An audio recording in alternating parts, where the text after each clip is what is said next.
most of the work that I do is conceptually and actionably framed by Sustainable Development Goals, UN SDGs. Can I get a raise of hands who's heard of those? Nice. So these are anchored in the ideas of intergenerational solidarity, universal access, and replenishment of public goods. So the notion of the commons runs pretty deep there, at least on the conceptual level.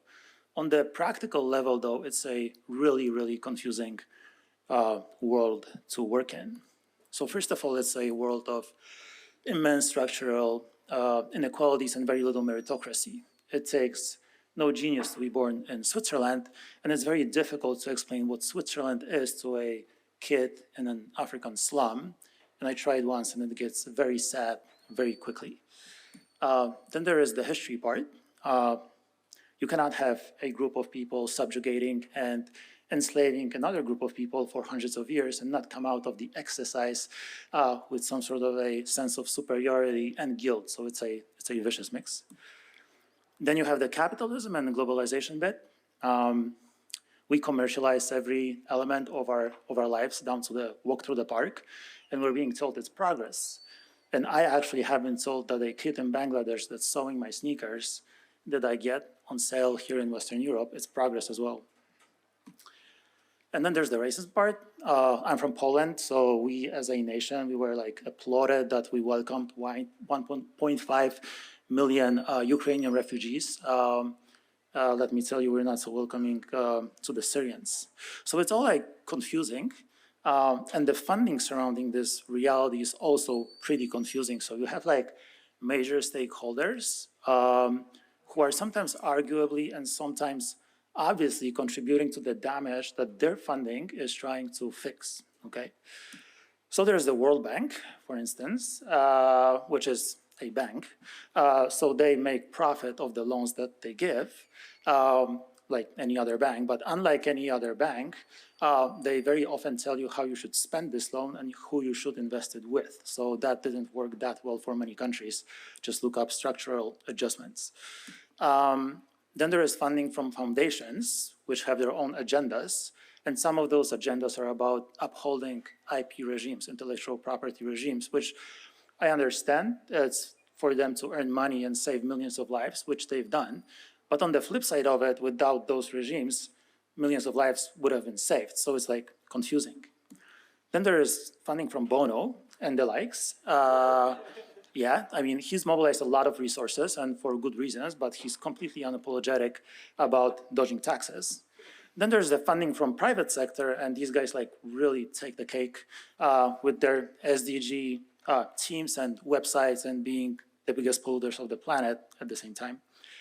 There's funding from the member states, which always goes with some sort of a geopolitical muscle. And then there is funding from virtually everyone, which is very heavily earmarked. So in January, there is a big announcement, you get $1 million. By May, June, the paperwork clears. From that paperwork, you learn that you have to spend it on very specific things, and you have to commit it, or better yet, just spend it all by December 31st. So good luck with that. So seemingly like in this world of funding, of international development, everyone is exercising some sort of a economic or political influence.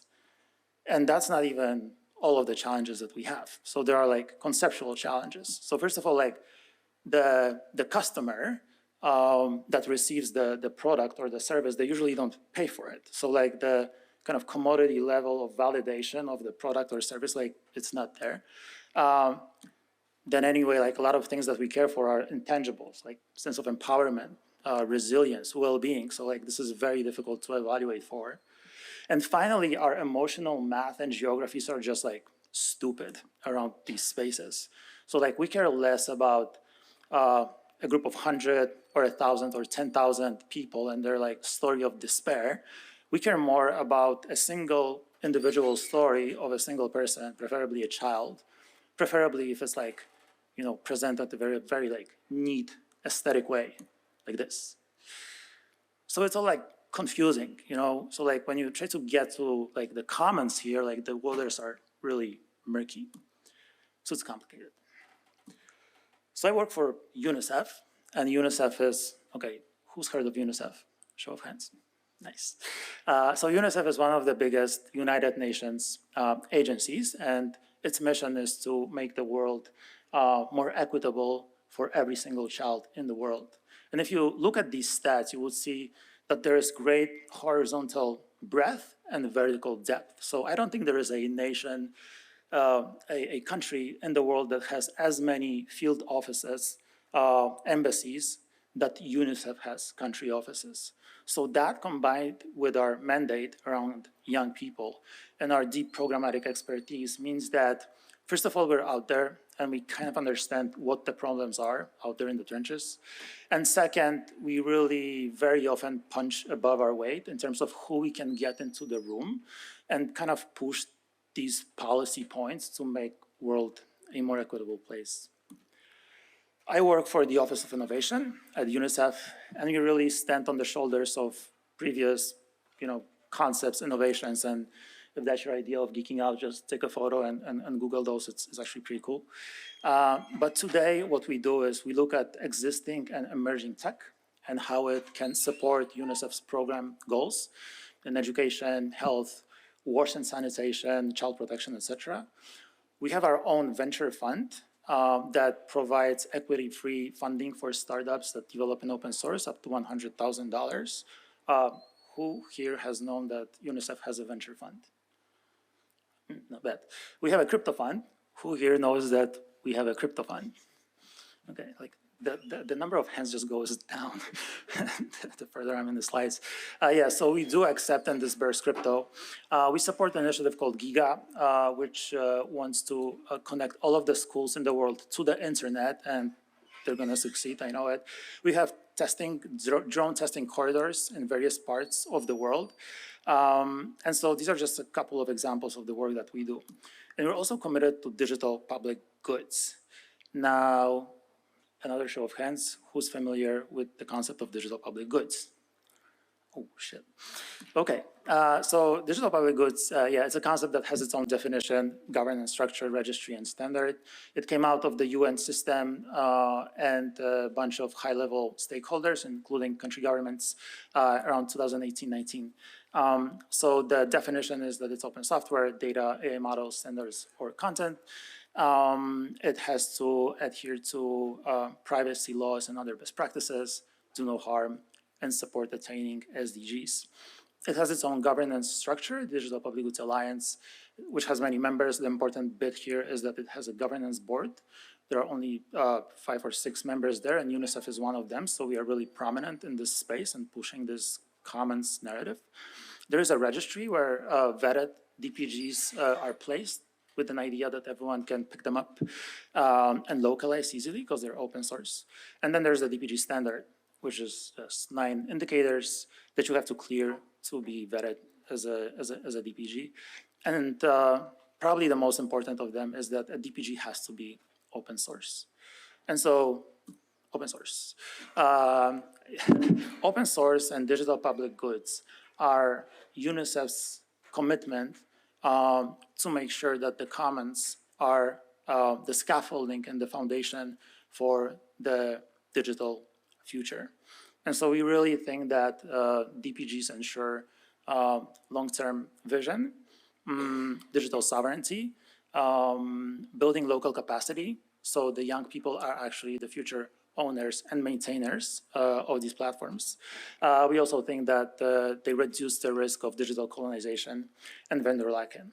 And so 2 questions on offer here. How do we fund and support this work? And then how do we find the funding for this work?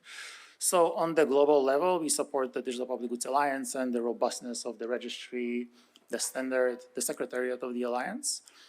We are also very active in the policymaking space. So we're really making sure that DPGs are part of the global digital public infrastructure conversation, which is actually very, very strong these days.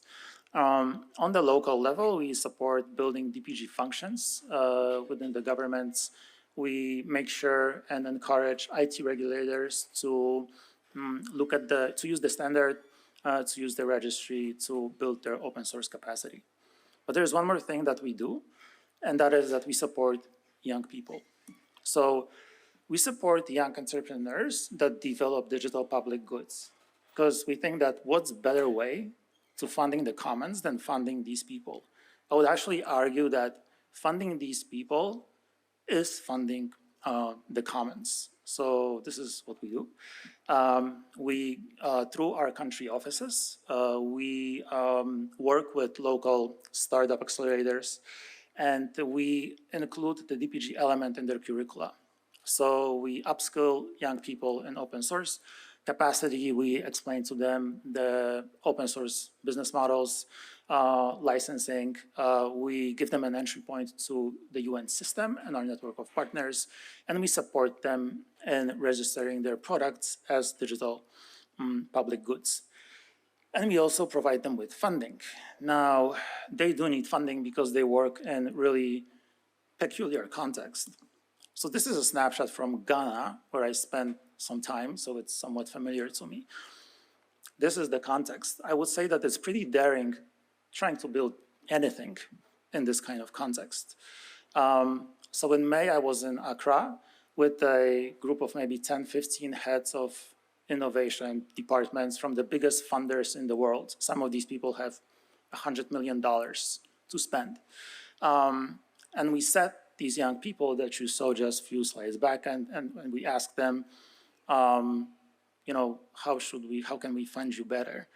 And basically, their short list of suggestion was, I don't have to read it, like the short list was, be more flexible, trust us, be responsive, responsible, and supportive, which kind of sounds like a short list for any relationship to work. Like, yeah, like if your ex goes to buy X and like doesn't come back, like that's what like they leave on the piece of paper. This is what you didn't do. So this is it, like, you know, so young people, we always try to gravitate to young people. Everyone here in this room, you have some sort of a project. You manage, you lead, you coordinate. If you don't have a young person as part of this project, I would encourage you to include young people. If you have young people as part of it, include them more. I really think that young people are perhaps the greatest public good that we have. And so like the second question, how do we find money for this work? So this is, again, at the meeting in Accra, one of the people said that, one of the heads of innovation, we know the problems, we usually know the solutions, the question is how to pay. I would say it's accurate, but I would say it's not an accurate statement when it comes to DPGs and the commons, because these are not known solutions. So there are two bottom lines here. First of all, like UNICEF, we have to work with the governments because that's like where real scale happens. The second bottom line is governments are just not ready for this. They're not ready to include DPGs systemically in their thinking about digital public infrastructure, okay? And so these are some problems that you have on the local level. There is lack of technical capacity. People don't understand just what open source can bring. And if you don't understand something, you don't invest in it. There are broken systems. There is an IT regulator in a country that I'm not gonna specify. On paper, every ministry, every minister should send them an email when they procure or develop internally some sort of a digital solution. Well, they don't send the email. So the poor IT regulator, the guy, like, he never gets any mail. You know, so that doesn't work. And also there is little appreciation for just community network repositories as a valid ROI. And that's on top of just novelty bias, people thinking that DPGs are idealistic, abstract, at conflict with their agendas. And that's on top of this, okay? So it's complicated. So towards the end of this talk, I want to leave you with two images. Don't underestimate the mountain. Like, how to fund the commons is a good question to have. But in the first place, you have to explain to people why the commons is the way to go. And there's a reason why I didn't talk here about DAOs and bug bounties and quadratic funding, and we do all of this at the UNICEF's Office of Innovation. And I think it's a valid conversation, how to move money more quickly and creatively from like converted funders to converted implementers, but it's really of a high urgency to explain to people why the commons approach is the one to take. And then this one. So it's really difficult to pitch DPGs in my work. So I always try to think like, you know, what else I can use that kind of serves the same purpose. And like for UNICEF, it's young people. So our Trojan horse is not full of consultants, but it's full of young people. And so like we fund young people, we will continue to fund them because we really think that they are the key to building this future, including digital future that's based on the commons. So another thing that I would encourage you is like, if you think you need a Trojan horse, what will be inside of it? So there you have it, like all this talking, and I'll leave you with this, 2 images, the hiker and the horse. Thanks.